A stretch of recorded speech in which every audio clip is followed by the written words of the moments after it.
Do you know you've been lied to when it comes to the leather interiors in your car? Well, I brought us an expert to show us and tell us about the difference. Katie, introduce yourself. Tell us what you do, because I think she's got a really cool job. Great, thanks. I'm Katie Kutskill. I've spent over a decade in the leather industry, mainly in automotive. It's been a fantastic career, some in nonprofit, now into marketing. So when it comes to leather interiors, I think a lot of us have been lied to. We buy a car, new or used, and we're told it's a leather interior, but that's not really the truth, is it? Absolutely not. So a lot of this is fake leather, and it's just a plastic coating on a piece of polyester or cotton, and they're using brand names, Sensitech, MBTEX, many different names, and they're calling it Soft text. I've seen a bunch of them. Intellux, Earthlux. Earthlux, You yeah. know, and they'll claim it's vegan leather. They'll claim it's biodegradable or it's more friendly for the environment, better for carbon footprint. It's not, though, is it? No, absolutely All right, not. so tell me about the word vegan leather. That first came up with Tesla many years ago when he said, we're going to do vegan leather rather than real leather. And there's a big difference. So tell us what vegan leather is versus real leather, because there is a huge difference. And this is where you've really been lied to. Yeah. So vegan leathers really just doesn't have animal products in it. But what does that mean? It comes from fossil fuels, oil. Plastic. It's just plastic. And so they're mixing all of these chemicals together, resins. They'll sprinkle maybe some cactus in it. They'll sprinkle some Cactus? yeah, they'll get all these powders mixed up together. Yeah. And then they'll say, "Oh, it's from a plant. It's great."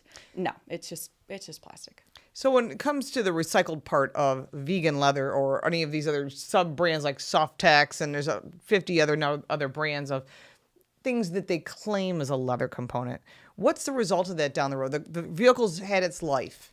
So what happens to the materials? They end up never degrading. They Never. exist in landfill forever. You could even incinerate it, and oh wait, all those chemicals are going to be into the air. So there's no good way to use fake leather. So much like batteries in electric vehicles, they're not recyclable. So there's Correct. nothing about it you can say I can repurpose it, repackage it, nothing. No, the average fake leather is going to last you about 6 years. You look at a 50-year lifelong, I would say 50 to 100 years for real leather. So tell us about real leather, because I think this is what people don't understand, and why real leather, when you buy a leather jacket or you own a leather couch or you own a leather purse, whatever it might be, you can tell real leather. Yeah. So tell us the difference between real leather, because I know everyone's going to say, wait a minute, it's not responsible, but it is. So Yeah. I'll let you tell us why. I mean, over 6.5 billion people in the world eat meat. So if you're going to use the animal, you better eat the meat and use the hide. It's responsible. There's over 420 million hides that would be going to landfill. So we just To a landfill? to a landfill if you didn't put it into leather. So Wow. that would be every single year. And then everyone says, "Oh, well, you're saving all this carbon footprint because you're not having the animals." Well, you create methane if those hides go into landfill. So using the leather actually reduces carbon footprint. You have carbon sequestration from the animals roaming the land, and you have the opportunity for a biodegradable material, and it's going to last you your life. So it's going to save you money over time and save carbon footprint because you're not making a new plastic product every 6 years. But I think, let me just get this right. I've talked about off-gassing in previous segments. You walk into a car, you open it, you smell that new car smell. Yeah. You get that because of the plastics off-gassing. But with leather, you get a different smell. Yeah. So the leather smell is really coming from those oils that they put back into the leather, but they're using natural oils. And so it's a natural smell that you're actually breathing in. It's not that chemical, fossil fuel, plastic based. Interesting. So 50 years down the road, my interior of my fill in the blank, whatever car it is that you have, whether it be a collectible or otherwise, should be in good condition. Yeah. So if I've got an older car from 80s, 90s, 2000s that's got a plastic interior, pleather as we used to call it, which is plastic leather. Yes, yes. And you can repair the real leather. So that's the other Right. thing is the resale value. I just bought a used car, a 2020 Grand Cherokee, and you can repair the leather, the cracks, all of that, because there's an actual substance piece behind it. So the resale value is incredible compared to plastic. And, I don't think people realize that. I think they think they're being green. That seems to be all about the greenwashing of everything has to be green or vegan. But that's not necessarily a good thing in this case. And, I think it's really important that we realize we've been lied to. So when your salesperson's telling you, oh, it's leatherette, that's my other favorite one, it's not leather. It has to be real leather, and there should be some tagging. Is there some way to tell whether I have a leather interior and the salesperson didn't tell me the truth? It's a great question because it's not really easy. When you're looking at the window sticker, it sometimes will say Sensitech, leatherette, or it'll say kind of leather trimmed. Well, what does that mean? Well, they're mixing and matching vinyl and real leather in the same vehicle. So they're trying to kind of make it look like it's one full piece of material, but it's actually a combination. Interesting. So a lot of times you'll see leather seating surfaces, Yes. which is another terminology they use to trick us. Yes, and that's really basically all the places you mainly touch will be real. Everything else is going to be fake. It's just a cost So where saving. you sit in the center of the seat, on the back of the seat, but not the headrest. Not the headrest, your gear shift might be because you're touching that, your steering wheel might be, but any of the side panels, your headrests, and then you'll see in the back seats, every other panel will probably be fake. Interesting. So unless you're talking about a high-end car like a Rolls Royce or a Bentley or a Ferrari, that's when you're going to see real leather. When they say leather door panels, they mean leather door panels. Yep. And that's probably true with like Porsche and some other brands. Yeah, and even Cadillac, their lowest trim models now, all fake leather. Wow. I mean, to me, it's just, I think about, my grandparents had a 1984 Cadillac. That was just the epitome of real leather. You Right. can't even get that in your standard $70,000 Cadillac. That's a lot of money. Yeah. So who are the big offenders that we should be kind of looking out for? The names, the brands, might as well just call them out because you want to know. Yeah. I mean, BMW is a huge one right now with Sensitech and Sensafin. Sensafin. Sensafin. That doesn't mean anything, by the way. Apparently that's the latest and greatest version. GM has their Intellux and Earthlux. We have ActiveX for Ford. We have all of them have it. They don't mean anything, though. They're just words. It's just another word for fancy plastic. Fancy plastic. And you pay for that, too, because it's usually on the premium trim levels. Yeah. And they don't tell you, right? They expect that you're not going to know. And the standard base models all have the fake stuff in it. Right. When it all came with leather originally. So on the higher trim levels, are there people that are not telling us the truth on some of the higher, more expensive cars, the luxury brands? I think it's definitely the case. When you look at a BMW, they will purposely put things like their cognac color. That's really, a prized color. It's a pretty color. Only in Sensitech. So if you really want that color, you're only going to get it. And they're looking for these all vegan interiors. Well, you're just surrounding yourself in plastic. I mean, you think about... And it's off-gassing and you're breathing that, so it Yeah. impacts your health. And then you think about microplastics. So that happens from abrasions. You're getting in and out of your car. That's filling in your space. That's now right. you're touching your face. You're going to ingest all of that. You're going to eat it. They're saying people are consuming a lot of microplastics, not just in plastic bottles, but also in breathing everything that's plastic interiors. Yep. So it's definitely an issue. So this is interesting to me. So I start to think about the recycling part of this. I start thinking about the fact that they're lying to us, but also the impact to your health. Yeah. I mean, that to me, I believe is the biggest factor. Although no one wants to get ripped off, but the impact to your health on these plastic interiors is pretty serious. I mean, what chemicals are in the plastic interiors? Well, a lot of the issue with the microplastics is, you even find surgeons are opening up heart arteries that have microplastics in them. So they're finding microplastics within our own bodies now. Wow. The chemicals that are in this are really based in oil-based, petroleum-based products. We don't want that in our bodies. We don't want that on our skin. Our skin is our biggest organ in our body. Right. Why would you want all of that touching plastic all day long? Especially when you think of your road trips or your cars and you're taking your children. Your children, your pets, everything, yeah. You want something that's natural, that's going to patina and evolve with you over time, but also that's going to be good for your health. That's a really interesting point. I think that's what people are missing. So before you go and buy your next vehicle, do your homework. Most cars are not going to have that. So you can go with cloth, but again, what goes around that cloth is going to be more pleather, plastic. It means you want to look for a real leather interior. And that means a real leather interior, not a fake leather interior. Yeah. So how do I know whether I have leather interiors and how do you know? I mean, what's your credentials? Yeah, no, thanks for asking. My credentials are that I have a degree in environmental policy, actually, from the University of Michigan. I started off the furthest probably from leather. I ended up in the automotive town. I grew up around Detroit, and there was actually 3 automotive companies nearby. They hired me, and I ended up at Northampton University with a master's degree in leather. So there's a master's degree in leather. Yes. I never even heard of that. Yes. So what does that mean? Just because that's a cool degree. So what do you do with a degree like that typically? Yeah. You learn how to change and transform raw material into a usable, lovely leather product. And everybody takes it to fashion or even to automotive. You'll see some people work from a more chemical side, some people work from a more hands-on craft side. Just depends. Wow, that's kind of neat. There's probably not too many people graduating with a degree in leather. No, we're a small knit community, but we're a strong one. So as far as other things that you've done as far as leather, just to back up your qualifications. Yeah, so 10 years in automotive leather, worked in R&D, sales, design, have an extensive experience also with nonprofit and engagement of how facilities are built, how wastewater treatment facilities are, properly treating the chemicals and the tanning process, looking at life cycle analysis. That's one of the things that's close and near and dear to my heart is what actually happens from a piece of leather from raw all the way till finished cut part at the shoe or purse that you buy.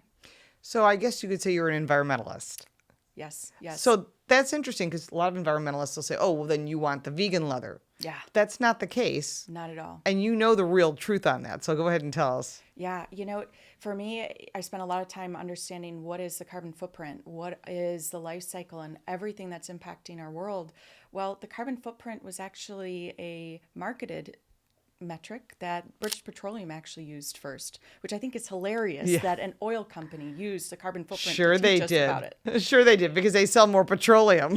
Yes. Ogilvy and Mathers was a marketing company that they used to get the information out there. So for me, it's important to understand carbon footprint is only measuring what's above ground. So why are these plastic products have less carbon footprint? Well, So that sounds like fossil fuels, another fake terminology translated as petroleum goods. yeah, it's just petroleum, and carbon footprint doesn't measure what happens below ground. So of course they're going to look better for the environment.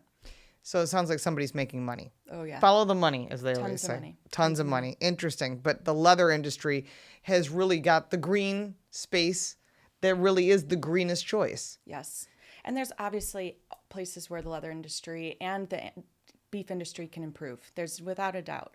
But the idea of having animals grazing the land, the fertilizers that they're producing to put on organic foods, by the way, that's from animals, not from your fake chemicals. Right. All of that is adding to a sustainable ecosystem. Interesting. All right. So how do I tell on a car interior if I've got leather, leatherette, or one of the 4 bazillion fake names of pleather or leather seating surfaces they have, or Alcantara, that's another one that's it's totally plastics. Yeah, the first and easiest one that you can always do is take your thumb and press down into the product. And this would be great in the seats because you can't really take the seat cover off. Right. So you press down in, and if it wrinkles like your natural skin, like we all have, then it's a natural leather product. If it's not wrinkling like that and it's just making an indentation, it's fake. Interesting. So what about other products? Jackets, bags, and so forth. Yeah, so there's 5 key things that I always look at. The first thing is really the tag. The second is price. Usually those two will give you the best indicators. Yeah. But beyond that, it's the smell, it's the actual wrinkling, and then it's also that raw edge. Can you actually see the product from the front and the back side? All right. I have a few items for you. Yeah. Okay, here we go. First one is a leather jacket. This is not an expensive jacket. It's kind of a motorcycle-y looking jacket. It's actually from a cheap brand. Tell us what you think. Oh, I'm so excited. This is actually, my sister does this as a party trick. And so She does this as a party yeah, trick? people hand me their stuff. It's fantastic. So looking at this, the best thing I do is I always try to see how it's wrinkling. So you kind of want to press into it and see if you can see these fine wrinkles. That's going to tell you if it's a real product. Now, sometimes it's difficult because they'll fake emboss or fake print things. But this is creating that organic, natural wrinkle. So this is definitely real leather. That's a BB jacket, and BB doesn't make great quality stuff. Yeah. It's just stuff. Well, you can even smell that this has some natural oils and fat liquors in the actual leather Really? product. All right, Yeah. now you're going to make me smell it. Yeah. Yeah, a little Because it bit. doesn't have a chemical. You will know when it's that synthetic smell. And that's the difference. And this is really going to be something probably from goat. It's much thinner. Goat leather. Interesting. So it is a leather, but it's not Yeah. cow, which is what people think. And most come from cow because that's the majority meat that we're eating. Right. But people But do people eat goat. goat, sheep, Right. around the world. Right. And you'll see here, raw edge. This is the perfect example. And it'll look like suede on the back. Fake leather is going to have Oh. like a polyester cotton backing. Look at that. It does have that.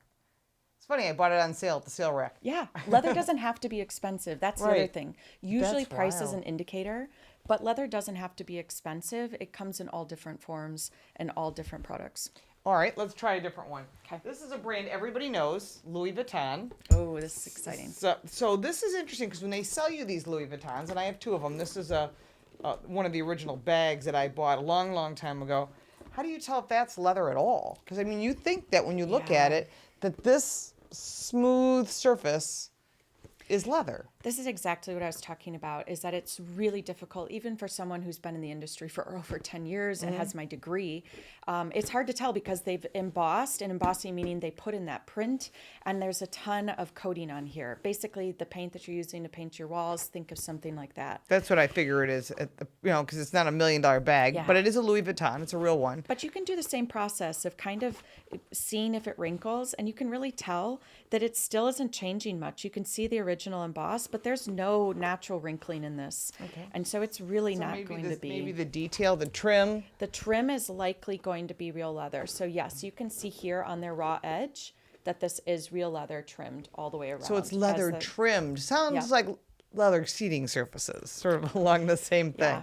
And so, again, you just got to look and investigate. You'll also know by the weight. Most of the time you can pick up different bags and you'll be able to tell from the physical weight. The fake stuff will almost always be lighter. Interesting. All right. So we have this older Louis Vuitton bag that's had its lots of love, and you can see the stains. Now, I always thought that was a way that you could tell it was real leather. Yeah, I mean, so there's different types of leather, right? And you can tan it from, they'll say vegetable tanning, chrome tanning, all of those. But the vegetable tanning is the most natural way to do it. But it does have other environmental things that it uses a ton of water. So there's always a plus and minus. But vegetable tanning and the stains really is going to be because it doesn't have as much of a finish or a paint coating on it. Right. You can get this out with microfiber cloths, with water. You can treat it. So Really? Because usually if you buy a bag that has natural leather, it doesn't have to be this brand, but any brand, you think, I've just wrecked it. So you can clean it up. you can totally clean it up. And Is It Leather actually has a page on how to actually clean your bags from an immediate stain in couches, purses, cars, all of the above. You make me want to go through my house and the leather couch and everything else. Yeah. Is it real? It looks like this would be real too, the strap itself, not the cloth part, but the... Yeah. No, this is all real. And again, you can see the raw edge, the smell, I'm sure. Even still, years later, I mean, this is decades later, and it still has a real leather smell. That bag is from the late 80s, I was told. It's fantastic. Yeah, And it's a neat piece. That to me is the true marker of a product that lasts, and fake leather will never last you that many decades. Right, Never. which always makes you wonder, because I have seen the Louis Vuitton, the material here on the side crack. Yeah. So it's not leather if it cracks, Yeah. obviously. Exactly. All right, let's try this. This is a Coach bag. Everyone knows the name Coach. Yes. When they first came out, they were leather. I think they've Yeah. gone to pleather, honestly. But I have a bag like this as well. This is not mine, but you can tell that's real leather. Not just the strap, the way it wears and everything. Yeah, Coach does not make their bags like this anymore. Absolutely not. And it's just such a shame. You can really just smell this weight is certainly cattle hide. Oh yeah, you can smell. can And there's really a wallet smell. inside too, and you can tell. This is when Coach made wallets that were really nice. They wear nicely too. They get that patina. And yes, and for me, the patina and also seeing the natural markings. This is a big thing in bags as well as in automotive. Natural markings are bug bites, wrinkles. They may be bumped up against a fence. These are things that are going to show that it's an actual real product. And you want to see all that natural uniqueness of the product. If it looks like it's plastic and uniform, it's likely fake. Now, how do you find out, like in a car, for example? So we talk about bags and jackets. What about in a car? How do you find out? Because if you buy a new car and you're told by the salesperson, hey, it's leather, Yeah. how do you know? Yeah. So the Other big than the window sticker, which still may not be accurate. The biggest thing is take your thumb, push it into the seat, see if it wrinkles or not. The other cool trick is put your hand in the back of the front seat pocket. Okay. That will usually show the backing of it. And if it's fabric, if it's polyester, cotton, you'll know it's fake. Now, that doesn't mean the whole piece because there's many different pieces, but you'll be able to at least for sure know that portion of that vehicle is fake. That's interesting. So obviously, in a way more expensive car, something that's well over $100,000, it should be Yeah. leather, but we don't know. No, we We don't. don't know. So it's easy that they could cut corners in order to save money Yes. by putting plastic down, because plastic interiors are cheaper. And it's all because of the fossil fuel industry known as the Petroleum industry. Yes, the petroleum industry. So don't get tricked by all the marketing terms. Yes. And that includes vegan leather. Yes. So that's another thing. Yes, and vegan, they just utilize it because it's animal free. And then again, they take these plant products, they're breaking it down into powders, and then they mix it in with plastic petroleum resins. So it's not what it says it is. No. Katie, I think a lot of people felt they've got ripped off. Yeah. They bought cars they thought had leather interiors, but they don't. Yeah. And they could have a lot of different names, such as Sensitech, Yeah. Ambitex, Earthlux. all these crazy names. If you felt that you've gotten ripped off, they sold you something that you did not get, then I want you to write to us at Car Coach Reports. Let us know your story, because I'm hearing there is legislation going into place to make the manufacturers tell you the truth so you know what you're buying. They do that with a lot of other products, but they're not doing it with your car. And it's important for your health and your pocketbook, your investment, and to knowing what you're actually buying. We'll look forward to hearing your story at carcoachreports.com.